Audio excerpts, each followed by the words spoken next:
Policy making చేయడానికి కూడా అవకాశం లేదు. ఇతని విశ్వాసం చాలా స్పష్టంగా ఇచ్చింది అనమాట. అంత స్పష్టంగా ఇచ్చినప్పుడు ఈ రోజు నీకు కావాల్సిన దానికి ఖచ్చితంగా 5 సీట్లే తక్కువ ఉన్నప్పుడు ఇవ్వకపోవడానికి కారణం ఏముంటుంది? అంటే కాంగ్రెస్ తో జత కట్టి వెళ్ళటం వల్ల విజయ్ ఈ పరిస్థితులను ఫేస్ చేస్తున్నాడా? కరెక్ట్ ప్రశ్న. ఇదే ఇతను బీజేపీ జతను బీజేపీ పార్టీని అయ్యి ఉంటే ఇతనికి రెండో ప్లేస్లో ఉన్నా కానీ, అంటే ఇతనికి 80 వచ్చి డిఎంకేనో అన్నా డిఎంకేనో 108 వచ్చినా కానీ పిలిచేవాళ్ళు. ఒక బెస్ట్ ఉదాహరణ 2017లో గోవా ఎన్నికలు జరుగుతాయి. గోవాలో 40 సీట్లు ఉన్నాయి. కాంగ్రెస్ పార్టీకి 17 సీట్లు వస్తాయి, బీజేపీకి 13 వస్తాయి. మహారాష్ట్రగా గోమాంతక్ పార్టీ అనే ఒక పార్టీకి దానికి 3 వస్తాయి. ఒక ఇండిపెండెంట్ ఉన్నాడు, ఒక ఎన్సీపీ క్యాండిడేట్ ఉన్నాడు, ఇంకొక ముగ్గురు ఒక చిన్న పార్టీ ఏదో మహారాష్ట్ర ట్రైబల్ పార్టీ ఒకటి ఉంది, 3 సీట్లు ఉన్నాయి. 40 సీట్లు అంటే 21 సీట్లు రావాలి గవర్నమెంట్ ఫామ్ చేయడానికి. కాంగ్రెస్కి వచ్చింది 17, బీజేపీకి వచ్చింది 13. ఎవరిని పిలిచుండాలి? కాంగ్రెస్ని పిలవాలి. కానీ ఆ రోజు ఎవరిని పిలిచారు? బీజేపీని పిలిచారు. ఎందుకంటే మీరు నన్ను అడగలేదు, వాళ్ళు వచ్చి అడిగారు కాబట్టి వాళ్ళకి అవకాశం ఇచ్చాను అన్నాడు గవర్నర్. ఎంత తమాషాగా ఉంటుందంటే గవర్నర్ వ్యవహార తీరు, మీరు నాకు దగ్గర ముందు రాలేదు, బీజేపీలో వచ్చి అడిగారు కాబట్టి వాళ్ళకి ఇచ్చాను అంటారు. అంటే ఎవరిని అడిగితే వాళ్ళకి ఇస్తావు. మరి ఇప్పుడు విజయ్కి ఇవ్వండి అట్లాగే, అందరికన్నా ముందు ఉన్నాడు కదా. ఈయన విషయంలో లేదని మీరు ఎలా చెప్తారు బయట? మీ ముందు ఉదాహరణ ఈ సమీప భవిష్యత్తులో, మరి పాతకాలంలో కాదు, కరెక్ట్ 8-9 ఏళ్ల కింద సంగతే కదా. అంత గ్యాప్ ఉన్నప్పుడు వాళ్ళకి ఎందుకు ఇస్తారు? కాంగ్రెస్ పార్టీకి ఎన్సీపీ న్యాచురల్ మిత్రుడు ఉన్నాడు, పక్కన మహారాష్ట్ర పొత్తులో ఉన్నారు, వాళ్ళని కాదని ఇండిపెండెంట్లు ఉన్నారు, ఇంకో పార్టీ ఉంది, వాళ్ళని మాట్లాడించుకునే అవకాశం లేకుండా ప్రభుత్వ ఏర్పాటు అనేది ఏంటంటే సుస్థిరత ఎవరు ఇస్తారనే దాన్ని వాళ్ళకి ఇవ్వాలి. ఎందుకు సింగిల్ లార్జెస్ట్ అంటారంటే ఎవరు సుస్థిరమైన ప్రభుత్వాన్ని ఇస్తారు? ఒకసారి ఎన్నికలు జరిగిన తర్వాత వచ్చే ప్రభుత్వం 5 ఏళ్ళు ఉండాలి. ఎవరు గెలుచుకోగలుగుతారు అంటే తక్కువ సీట్లు అవసరం ఉన్న వాళ్ళు సుస్థిరత ఉండగలరు అనేది ఒక నమ్మకం. ఎవరికైతే తక్కువ సీట్లు తక్కువ పడతాయో, లేదా ఇప్పుడు బీజేపీ కర్ణాటకలో వాళ్ళకు 104 వచ్చినా తర్వాత ఉన్న 80 సీట్లు, జేడీఎస్ 30, వాళ్ళు ఎవరు కూడా రెడీ లేరు. మేము రెడీగా లేరని చెప్పినప్పుడు ఆయన ఇచ్చి ఉండకూడదు. సరే ఇచ్చినా కానీ 1 రోజు 2 రోజుల టైం ఇచ్చి ఉండాలి. ఏకంగా 15 రోజులు టైం ఇచ్చారు. ఇదంతా కూడా చట్టబద్ధం. కోర్టు దాన్ని తిరిగి తిప్పి పంపించింది కదా. మీరు 24 గంటల్లోనే చేయాలని చెప్పింది. ఇక్కడ ఇంకొక ఉదాహరణ కూడా ఉంది. ఆ రోజు కర్ణాటక గవర్నర్ వ్యవహరించిన వాజుభాయ్ వాలా గుజరాత్ స్పీకర్గా పనిచేశాడు. ఈరోజు తమిళనాడు గవర్నర్ కూడా రాజేంద్ర విశ్వనాథ్ కూడా గోవా స్పీకర్గా పనిచేశాడు. వీళ్ళిద్దరు నాకు తెలిసి ఆ రోజు నేను గోవా ఎమ్మెల్యే కూడా ఉంటారు 2017లో, నాకు కరెక్ట్గా గుర్తులేదు కానీ. సో వీళ్ళిద్దరు లాంటి చూసిన వాళ్ళే, తెలియని వాళ్ళేం కాదు. వీళ్ళకి రాజ్యాంగ సలహా ఇచ్చే వాళ్ళు చాలామంది ఉంటారు కదా. కేవలం రాజకీయ ఉద్దేశం పరిస్థితిని కాంప్లికేట్ చేద్దాం. ఒక రకంగా విజయ్ చాలా మంచి మనసుతోటి నేను పార్టీలను చీల్చను అన్నాడీఎంకేలో ఈరోజు పళనిస్వామి ఈపీఎస్ గారు మీటింగ్ పెడితే చాలామంది ఎమ్మెల్యేలు గైర్హాజరు అవుతున్నారని చెప్పి ఆయన ఆ ఎమ్మెల్యేల మీటింగ్ రద్దు చేసుకున్నారు. 37 మంది మేము చీలిపోవడం రెడీ ఉన్నామని చెప్పారు. ఇలాంటిది ఎంకరేజ్ చేయొద్దు, నేను కొత్త రాజకీయం చేద్దాం అనుకుని చెప్పిన మనిషికి ఇలాంటి అడ్డంకి పెడితే రాజకీయాలను ఎటువైపు తీసుకెళ్ళిపోతున్నారు ఈ గవర్నర్. సో ఇక్కడ చీలిక ఏదో పార్టీ నుంచి చీలిక వస్తే కానీ ప్రభుత్వాన్ని ఏర్పాటు చేయనని పరోక్షంగా చెప్పినట్టు అనిపిస్తుంది కదా చాలా స్పష్టంగా. ఒక రకంగా ఆర్ట్ స్టేడింగ్ ఇది. మీకు ఆ రోజు కర్ణాటకలో జరిగింది ఆర్ట్ స్టేడింగ్ అవకాశం ఇచ్చినట్టు 10 రోజులు ఇవ్వటం. ఇక్కడ ఆర్ట్ స్టేడింగ్ అవసరం లేదు. ఈరోజు కాంగ్రెస్ పార్టీ డైరెక్ట్గా ఇస్తూ ఉంది. ప్రేమలత విజయకాంత్ నా కొడుకు లాంటి వాడు మా ఇంట్లో పెరిగాడు, అన్కండిషనల్ ఒక సీట్ ఉంది. ఒక సీట్ ఉందా? 6+9 ఖచ్చితంగా అడుగుతాడు. ఎందుకు అడుగుతాడు కదా. అప్పుడు మీకు కావాల్సింది 113, ఇంకా మిగిలిందంతా 4 సీట్లు. కమ్యూనిస్ట్ పార్టీలకి 2, సిపిఎస్ఎంకి 4 ఉన్నాయి. తర్వాత వీసీకే పార్టీకి 2 ఉంది. వీసీకే కూడా చాలా పాజిటివ్గా అంత మాట్లాడుతూ ఉంది, కలుపుకుంటా లేదు. తర్వాత ఐయుఎంఎల్కి 2 సీట్లు, ఎంత డిఎంకే కూటమి ఉంది.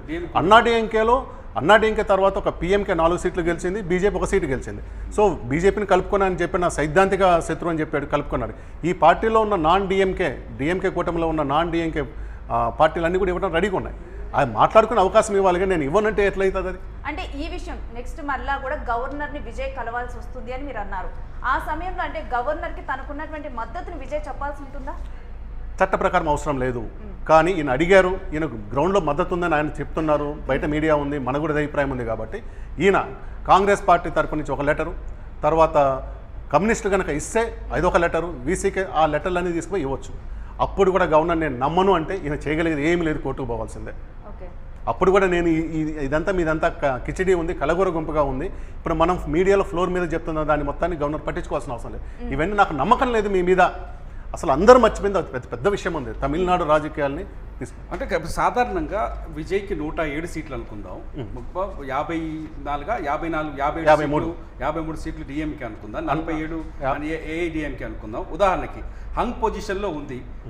ఒక సభలో ఈ మూడు పార్టీలు 3 దారుల్లో ఉన్నాయి, ఒకరికొకరు మద్దతు తెచ్చుకోవద్దు, ఇవ్వాల్సిన అవసరం లేదని ఒక చర్చ ఉంది, చాలా కండిషన్గా ఉంది. మ్యాజిక్ ఫిగర్ ఉంటేనే ప్రభుత్వాన్ని ఏర్పాటు చేయాలా? మ్యాజిక్ ఫిగర్ అనేది తేలవలసింది అసెంబ్లీలో మాత్రమే, గవర్నర్ బంగ్లాలో కాదు, మీడియాలో కాదు. 2 రకాలు. ఒకటి ఇప్పుడు 233 సీట్లకి మ్యాజిక్ ఫిగర్ 117 అవుతుంది. కానీ సభకు వచ్చేసరికి ఆ నెంబర్ మారిపోయే ఛాన్సెస్ ఉంది కదా.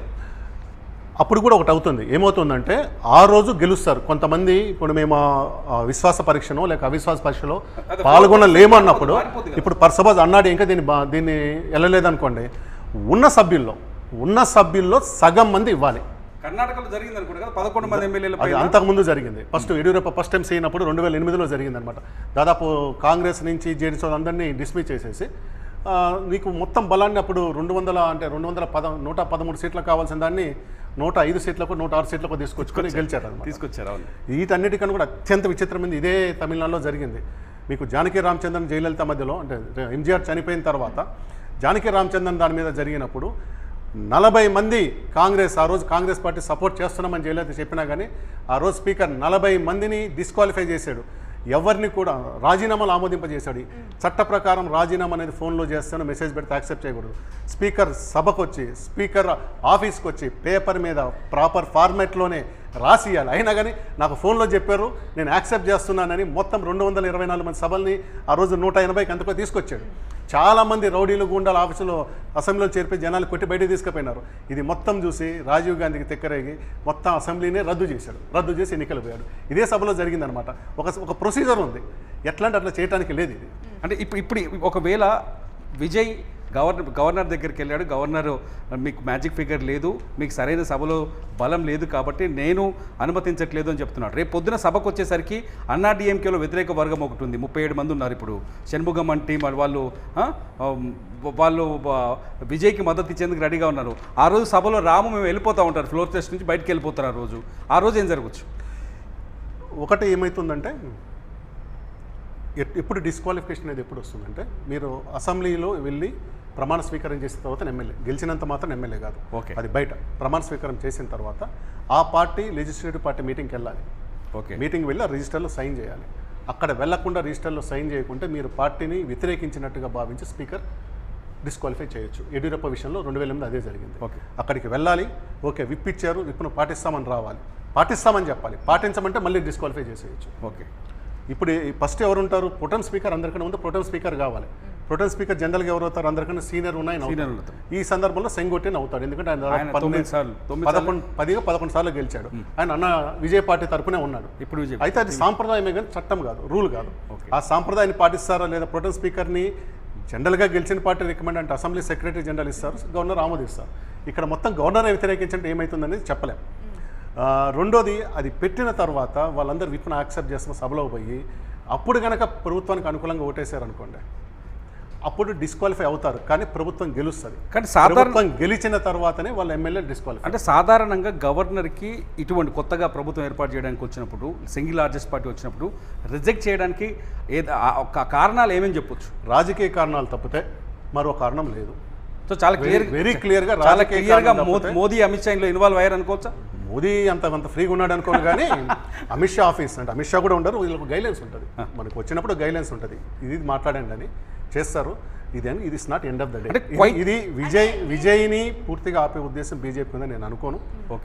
ఎందుకంటే బీజేపీకి విజయ్ లాంటివన్నీ ఆపడం వల్ల చెడ్డ పేరే తప్పితే మంచి పేరు వచ్చేది లేదు. అలాంటి చెడ్డ పేరు రావడం వల్ల వాళ్ళకి ఏమైనా మంచి జరుగుతుందంటే వాళ్ళ ప్రభుత్వం ఏర్పడలేదు. నేను చెప్పినట్టుగా కర్ణాటకలోను గోవాలో వాళ్ళ సీఎంలు అయ్యారు, ఇక్కడ వాళ్ళు సీఎంలు అయ్యలేదు కాబట్టి ఆర్డరు. కాకుంటే they will get into some negotiation with విజయ్తో కొన్ని టర్మ్స్ అండ్ కండిషన్స్ సెట్ చేస్తారు. అది పాలనాపరమైన అంశాలు ఉంటాయి.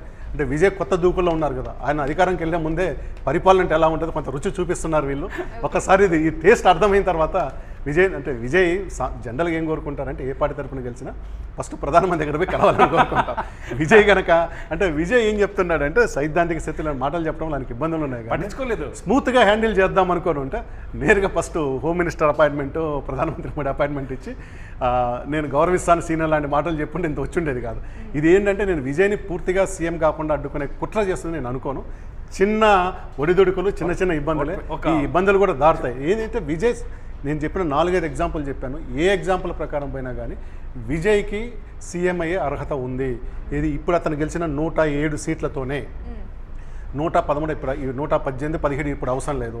సీఎం అయిన తర్వాతనే తనకు మద్దతు ఉందని పెట్టుకోవాలి. యడ్యూరప్ప ఎంతకాలం మైనార్టీ గవర్నమెంట్లో ఉన్నాడు, ఆయనకి ఏ రోజు దాదాపు 1 year ఆయనకి అసలు సపోర్టే లేదు, మైనార్టీ గవర్నమెంటే నడిపాడు. అంతకాదు నాకు హక్కు ఉంది, కోర్టు వరకు వెళ్ళే పరిస్థితి తీసుకురావాలనుకుంటున్నాను. కోర్టుకు వెళ్తే మాత్రం విజయ్ ఖచ్చితంగా గెలుస్తాడు. మీకు గతంలో మీకు 2016లో ఇది చెప్పాను, ఉత్తరాఖండ్ హరీష్ రావత్ కాంగ్రెస్ గవర్నమెంట్, అక్కడ హరీష్ రావత్కి వ్యతిరేకంగా 9 మంది కాంగ్రెస్ ఎమ్మెల్యే సొంత పార్టీ ఎమ్మెల్యేలే రెబల్గా అయిపోయినప్పుడు వాళ్ళని డిస్క్వాలిఫై చేశాడు ఎవరు స్పీకర్. వాళ్ళు పెట్టి చేసిపోయి చెప్పాను కదా, వాళ్ళకు డిస్క్వాలిఫై చేసే రైట్ స్పీకర్కి ఉంది, ఏది విప్ కన్నా ముందే.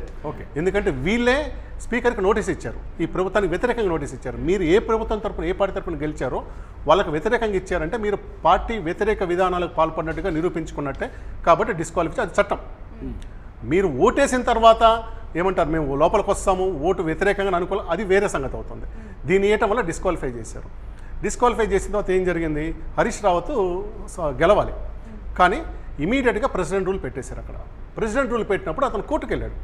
కోర్టుకు వెళ్తే ఏం చెప్పింది, ఇట్లా పెడతావు ప్రెసిడెంట్ రూలు, నువ్వు సభ జరిగి పెట్టాలి కదా అని మొత్తాన్ని గడియారాన్ని వెనక తిప్పండి అని ఒక సీరియస్ కామెంట్ చెప్పింది. గడియారాన్ని వెనక తిప్పండి అంటే అసలు ఈ మొత్తాన్ని ఏం కన్సిడర్ చేయదు, చాలా సీరియస్ కామెంట్ అది పెట్టింది. మళ్ళీ హరీష్ రావత్ వచ్చాడు, హరీష్ రావత్ని వ్యతిరేకించిన విజయ్ బహుగుణ తర్వాత బీజేపీలో పోయి ఇప్పుడు బీజేపీలో కొనసాగుతున్నాడు. తమిళనాడులో మళ్ళీ ఎలక్షన్స్ రానున్నాయి.